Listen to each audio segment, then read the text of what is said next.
नमस्कार बच्चों, स्वागत है आपका एससे कोचिंग सेंटर 2 पर। बच्चों 16 नवंबर को राजस्थान में एनएमएस का एग्ज़ाम है।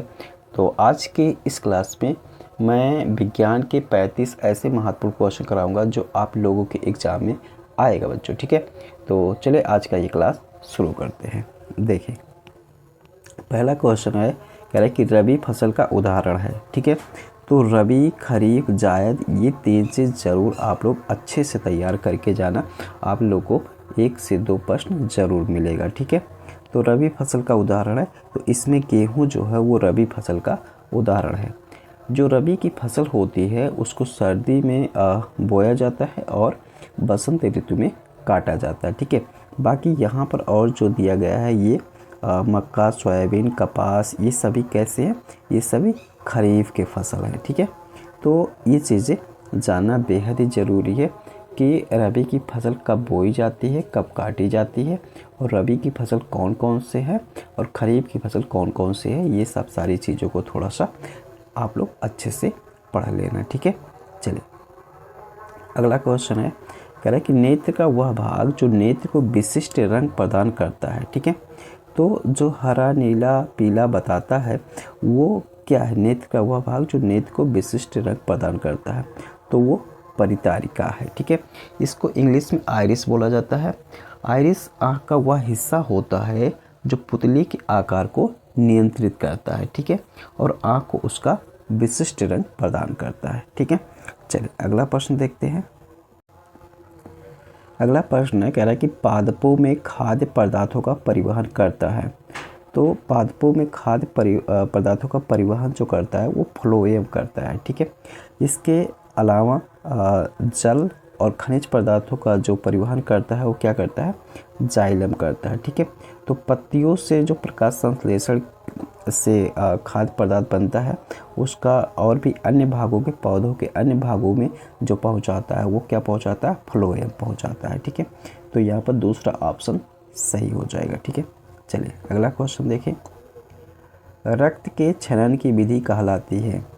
तो रक्त के छनन की विधि जो कहलाती है वो अपोहन कहलाती है। ठीक है, यह रक्त में अपशिष्ट उत्पादों और अतिरिक्त तरल पदार्थों को निकालने की एक प्रक्रिया है। ठीक है, चलिए अगला क्वेश्चन है, कह रहा है कि प्रदर्शित चित्र में कौन सी प्रक्रिया दर्शाई गई है। ठीक है, तो प्रदर्शित चित्र में स्वपरागण की चित्र प्रक्रिया दर्शाई गई है। ठीक है, पहला ऑप्शन सही हो जाएगा। अगला देखिए, लाइकेन में किन जीवों की भागीदारी होती है? तो लाइकेन में शैवाल और कवक की भागीदारी होती है। ठीक है, शैवाल और कवक के बीच सहजीवी संबंध का परिणाम है लाइकेन। ठीक है, जहाँ दोनों जीव एक दूसरे को लाभ पहुँचाते हुए साथ में रहते हैं। ठीक है, चलिए नेक्स्ट क्वेश्चन देखिए। अगला है, कह रहा है कृत्रिम रेशम किसे कहते हैं? तो कृत्रिम रेशम जो है वो रेयान को कृत्रिम रेशम कहा जाता है। ठीक है, तो ये सही हो जाएगा। अगला क्वेश्चन देखिए, ये जो क्वेश्चन है कृत्रिम रेशम किसे कहते हैं, ये क्वेश्चन बच्चों लगभग बार बार आ ही जाता है। ठीक है, चलिए अगला क्वेश्चन है, कह रहा है कि रक्त परिसंचरण की खोज किसने की थी? तो रक्त परिसंचरण की खोज जो की थी वो विलियम हार्वे ने। ठीक है, यहाँ पर तीसरा ऑप्शन सही हो जाएगा। अगला क्वेश्चन देखिए। अगला क्वेश्चन कह रहा है कि हिमकारी मिश्रण है। ठीक है, तो हिमकारी मिश्रण जो है वो बर्फ और नमक है। ठीक है, ये दूसरा सही हो जाएगा। अगला क्वेश्चन देखिए बच्चों। अगला क्वेश्चन कह रहा है कि फिनाल्फथैलीन क्षारीय माध्यम में कौन सा रंग देता है? तो ये इसका सही है गुलाबी। ठीक है, चलिए अगला क्वेश्चन देखें। स्वदहन का उदाहरण है कार्बन, फास्फोरस, पेट्रोल, डीजल। तो स्वदहन का जो उदाहरण है वो क्या है? फास्फोरस है। ठीक है, दूसरा सही हो जाएगा। अगला देखिए, निम्नलिखित कॉलम 1 तथा कॉलम 2 का मिलान कीजिए, कौन से विकल्प का मिलान सही नहीं है? ठीक है, तो देखते हैं इसमें। तो देख सकते हैं यहाँ पर कार्बन मोनोऑक्साइड दिया गया है, ये सही है। जल का देखो क्या दिया गया है, HO2 दिया गया है, जबकि जल का सूत्र क्या होता है? H2O होता है ना। तो यहाँ पर यही सही नहीं मिलाया गया है, तो यही सही हो जाएगा। ठीक है, चलिए अगला क्वेश्चन देखिए। अगला क्वेश्चन कह रहा है कि विद्युत की सहायता से एक धातु पर अन्य धातु की परत चढ़ाने की क्रिया को कहते हैं। तो इसे हम क्या कहते हैं बच्चों? विद्युत लेपन कहते हैं। ठीक है, इंग्लिश में इलेक्ट्रोप्लेटिंग। ठीक है, चले अगला क्वेश्चन देखिए। अगला क्वेश्चन है, कह रहा है कि आंवले में अम्ल पाया जाता है। तो आंवले में एस्कॉर्बिक अम्ल पाया जाता है। ठीक है, ये पहला ऑप्शन सही है। चलिए अगला क्वेश्चन देखिए। विद्युत धारा का चुंबकीय प्रभाव किसके द्वारा खोजा गया? तो विद्युत धारा का चुंबकीय प्रभाव ये ऑस्टेड के द्वारा खोजा गया था। ठीक है, चलिए अगला क्वेश्चन देखिए। मुकुलन पाया जाता है। तो मुकुलन हाइड्रा में पाया जाता है, ये भी रिपीट होता है बार बार। ठीक है, चलिए अगला क्वेश्चन है, कह रहा है कि रक्त चक्रवात को जापान में कहते हैं। तो चक्रवात को जापान में टाइफून कहते हैं। ये भी मतलब अलग अलग देशों में चक्रवात को अलग अलग नामों से जाना जाता है, तो इसको भी थोड़ा सा आप लोग को देख लेना है। ठीक है, चलिए अगला क्वेश्चन देखें। जंग का रासायनिक सूत्र है। ठीक है, तो जंग का रासायनिक सूत्र जो होता है वो Fe2O3 होता है। ठीक है, ये पहला ऑप्शन सही है। अगला देखिए। मछलियाँ किस अंग से शोषण करती हैं? तो मछलियाँ जो है वो गिल्स से शोषण करती हैं। ठीक है, ये सही हो जाएगा। अगला देखिए। अमाशय का पाचक रस किस माध्यम में कार्य करता है? तो अमाशय का जो पाचक रस होता है वो अम्लीय माध्यम में काम करता है। ठीक है, पहला ऑप्शन सही हो जाएगा। अगला क्वेश्चन देखिए। हरित गृह गैसें हैं। हरित गृह गैसें हैं तो कौन से हो जाएंगे? मीथेन और नाइट्रस ऑक्साइड, ये दूसरा सही है। ठीक है, चलिए अगले क्वेश्चन की तरफ बढ़ते हैं। अगला क्वेश्चन कह रहा है कि कौन सी हड्डी हाथ से संबंधित है?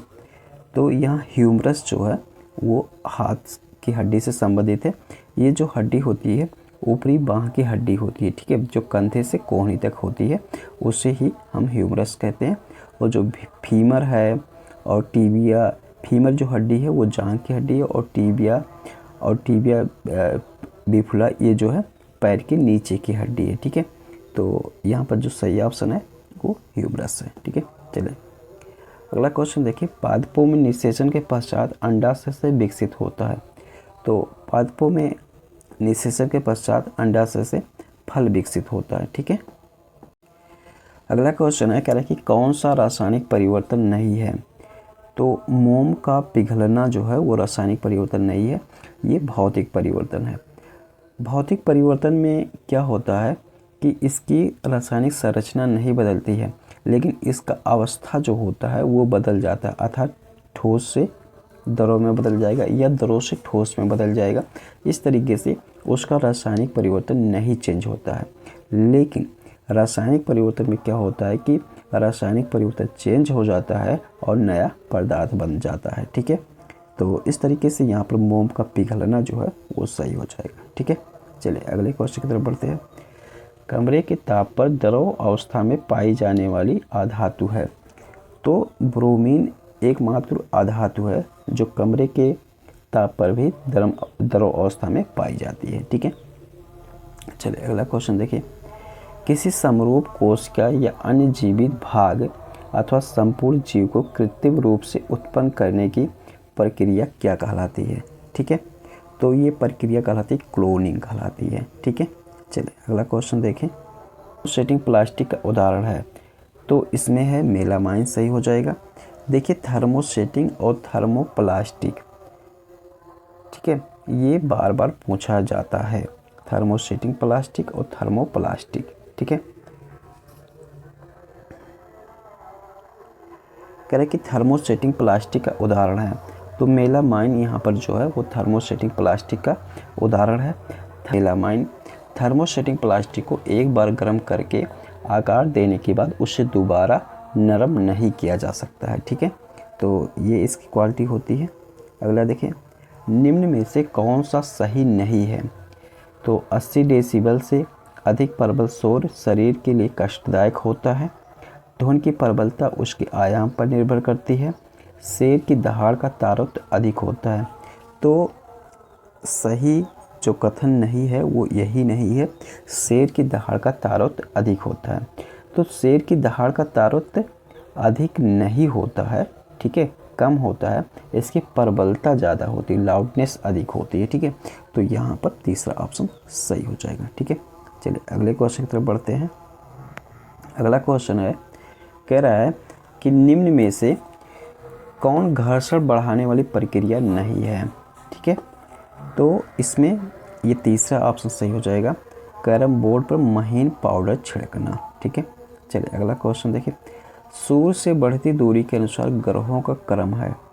तो सूर्य से ऐसे हम एक क्रम से लिखेंगे, तो सूर्य से बढ़ती दूरी के अनुसार पहले पे है बुध, ठीक है, उसके बाद शुक्र है, पृथ्वी है, मंगल है, अर्थात यहाँ पर चौथा ऑप्शन सही है, ठीक है। चलिए अगले क्वेश्चन की तरफ बढ़ते हैं। प्राकृतिक में मृत जीवों से पेट्रोलियम निर्माण में निम्न पारिस्थितिक आवश्यक नहीं है, ठीक है। तो यहाँ पर जल की उपस्थिति होना अनिवार्य नहीं है, ठीक है, तो ये सही हो जाएगा। अगला क्वेश्चन देखिए, तड़ित झंझा के समय ये करें, ज़मीन पर लेटें, छाता लेकर चलें, खुले मैदान में बैठें, यदि वन में है तो छोटे वृक्ष के नीचे शरण लें। तो इसमें उपयुक्त ऑप्शन जो सही है वो चौथा सही है कि यदि वन में है तो छोटे वृक्ष के नीचे शरण ले लें, ठीक है। अगला है, करें न्यूटन की डिस्क किससे संबंधित है। तो न्यूटन की डिस्क जो है वो प्रकाश के 7 रंग से संबंधित है, ठीक है, ये सही हो जाएगा। अगला क्वेश्चन देखिए, भारत का प्रथम आरक्षित वन है। तो सतपुड़ा भारत का प्रथम आरक्षित वन है जो कि मध्य प्रदेश में स्थित है, ठीक है। चलिए, मीटर पर सेकंड अंतर्राष्ट्रीय मानक है। तो मीटर पर सेकंड जो है वो चाल का अंतर्राष्ट्रीय मानक है, ठीक है। तो इस तरीके से आज के इस क्लास में इतना ही।